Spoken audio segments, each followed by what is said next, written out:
And we've got breaking news this morning. The Trump administration announcing it will block downloads of Chinese-owned apps TikTok, and WeChat starting Sunday. The move comes 6 weeks after the president signed an executive order warning he would take this very step.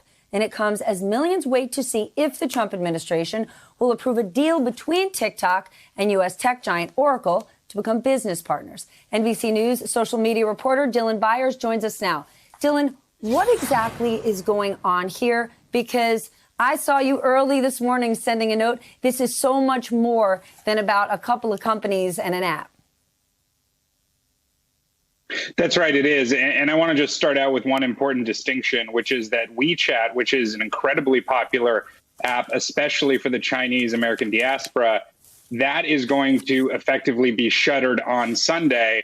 You can no longer use it in the United States of America. That is an outright ban. The ban that pertains to TikTok is slightly different insofar as users will no longer be able to download updates to the app starting Sunday, but an outright ban wouldn't go into effect until after the election on November 12th, which is going to give the companies, specifically Oracle and ByteDance, that are negotiating and trying to pitch the Trump administration and the Chinese government on keeping this thing alive, a little more runway. But to your point about the larger implications here, they are massive, Stephanie. This is not just a business story. This belongs on A1 of every newspaper. What you have is you have implications for Silicon Valley and the U.S. tech industry, specifically that you've got companies like Facebook and Snapchat and YouTube, which are all now going, in the event that TikTok stays in the United States, would have to compete with TikTok for the long term. If not, if it is banned, they stand to benefit somewhat generously from that, because it frankly takes away what has become a very popular app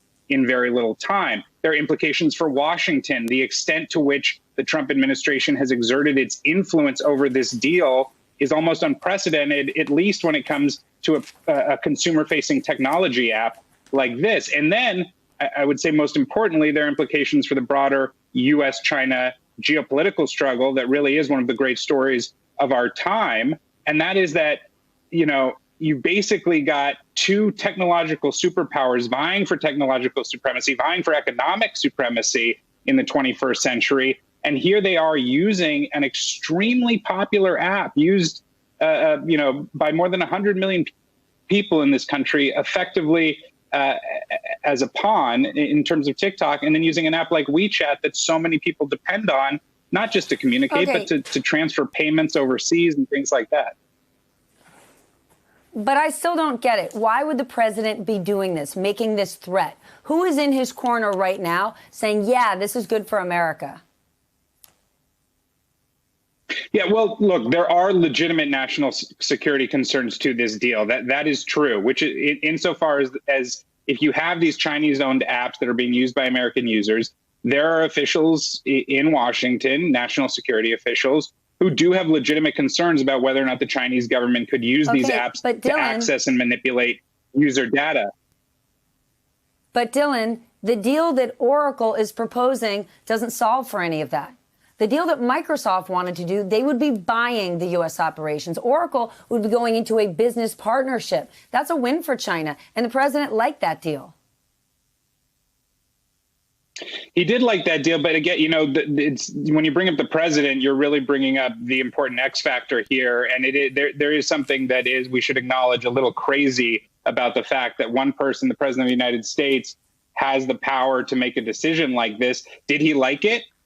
Probably in part insofar as Oracle is run by, Larry Ellison and Safra Catz and people who are close to him. And did they bring assurances that Oracle would be able to safeguard user data in the case of TikTok?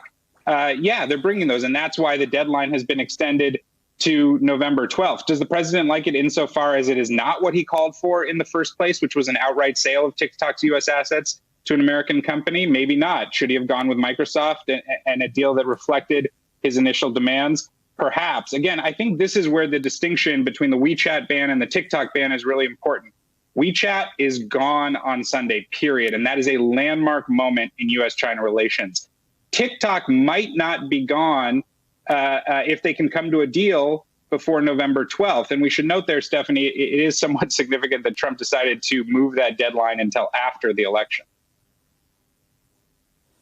Thank you, Dylan. Or maybe one of the president's most astonishing things he said this week, where he was disappointed that the United States government wasn't going to be getting a cut, wasn't going to get a VIG off of this deal.